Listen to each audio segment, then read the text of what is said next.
अस्सलामुअलैकुम दोस्तों, तुसी वेख रहे हो पाक पंजाब टीवी ते मैं हाँ तुहाडा मेज़बान अब्दुल वाहिद। तो दोस्तों सब तो पहला तुसी अपने चैनल नूं करो सबसक्राइब ते नाल ही बेल आइकन नूं करो ओके।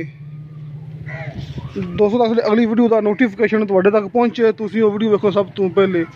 दोस्तों माशाल्लाह एक मकान की वीडियो लेकर हाजिर होए हैं, उम्मीद करांगा तुहानूं बड़ा पसंद आवेगा।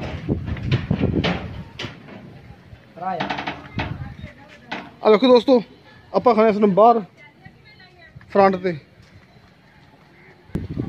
दोस्तों गली आ रही सामने, दूसरी गली नाल इधर आ रही है। अब देखो दोस्तों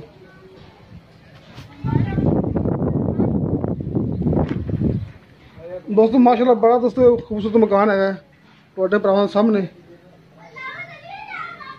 दोस्तों नाल इंदे बैठक हैगी, आ देखो दोस्तों आ नाल बैठक हैगी कर रही।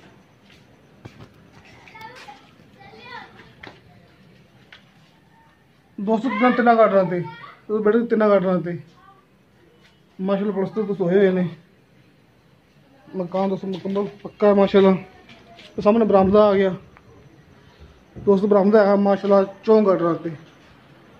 देखो तुहाडे सामने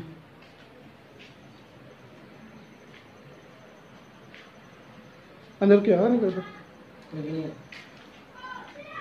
दोस्तों आप कमरे च आ गए हैं। अब देखो थोड़े सामने माशाल्लाह 2 गार्डन का कमरा है, प्लस्तर होया है बिल्कुल साफ सुथरा।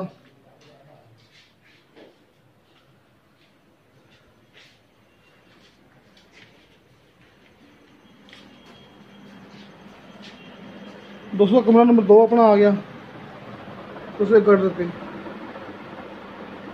दोस्तों 2 कमरे ने, बरामदा बैठक वाशरूम भी है ना दोस्तों। वाशरूम वाला है देखो जी दोस्तों, पंप लगे है, वाशरूम है इत्थे, उत्ते पर्दा है, उत्ते क्या है नहीं है। दोस्तों आप सीढ़ी चढ़ के उत्ते जा रहे हैं, तुम दिखाने मुकम्मल तस्वीर नाल। 2 कमरे बैठक वाशरूम पंप लगे है, बिजली हैगी इत्थे माशाल्लाह तो काम हो रहा है। अब देखो दोस्तों आप इसमें ऊपर आ रहे हैं। दोस्तों ऊपर भी एक वाशरूम तैयार हो रहा है। देखो दोस्तों ऊपर नवा वाशरूम तैयार हो रहा है।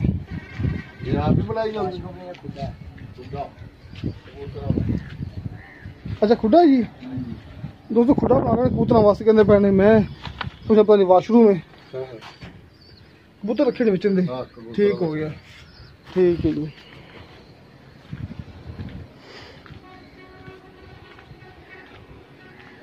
दोस्तों मुकम्मल इसे दोस्तों पिंड के है, किसी किस्म का कोई मसला नहीं है।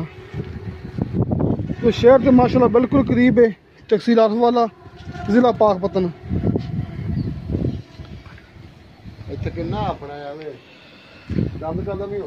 बाकी दोस्तों अपने कोल खड़े ने आफर साहब होरी जिन्हें जुम्मा है, उन्होंने आप गलबात करांगे मकान किन्ने जगह का है, इनकी कीमत किन्नी है, तो रोड किन्ने किलोमीटर दूर इस तो है, तो शहर कितना दूर है, जिला कितना दूर है। अच्छा अस्सलाम वालेकुम हाफिज जी। अच्छा हाफिज जी अपना की ना थोड़ा? हाफिज गुलाम अली। हाफिज गुलाम अली ते 4 मरले ने जी? ये 4 मरले जी। 4 मरले ने। आरफ वाली शहर तो कितना दूर है? 5-6 किलोमीटर। 5-6 किलोमीटर है। तहसील आरफ वाला जिला पाकपतन है।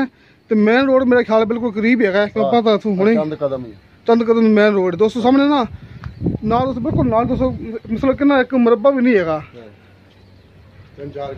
3-4 किले ने बस। मेन रोड पाकपतन बुरा व्याड़ी मुल्तान रोड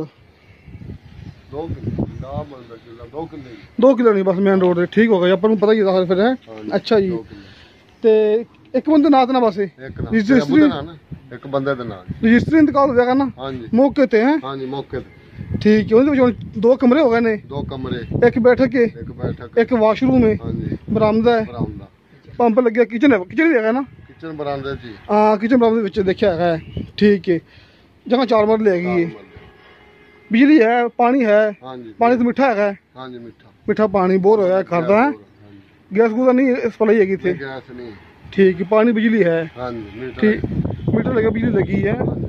ठीक हो गया जी। तो हुण दसो कीमत जी पक्की फाइनल जी? 25 लाख मंगते हैं। प्यार मोहब्बत कर ला। 25 लाख रुपये डिमांड है। हाँ जी। जगह 4 मरले हैं। मकान बने हुए। अच्छा ठीक है। प्यार मोहब्बत कर लूँगे। तो नंबर दो अपना ही। 0304 हाँ जी 65 80 153। फिर बोलिए जी। 0304 65 80 153। लो दोस्तों नंबर हाफिज जी का इन्हें जुमा लगे तुम इन्होंने गलबात करके तुम मकान ले सकते जी। तो 4 मरले हैगी। लो दोस्तों किसी दोस्त ने गलबात मेरे नाल करनी हुए दोस्तों मेरा WhatsApp नंबर लगे होंगे डिस्क्रिप्शन के 0304 30 99 539। दोस्तों अपनी WhatsApp 24 घंटे ऑन होंगी तुम मैं WhatsApp पर मैसेज कर सकते जी। दोस्तों उम्मीद करा तुहानू साडी अज की वीडियो बड़ी पसंद आई होगी। साड़ी वीडियो तुहानू पसंद आए साड़ी वीडियो लाइक तो शेयर जरूर करो तो अपने बेहतरीन जो कमेंट से लेके भेजो। तो दोस्तों इंशाअल्लाह ताला मिलांगे अगली वीडियो ते। खुदा हाफिज़।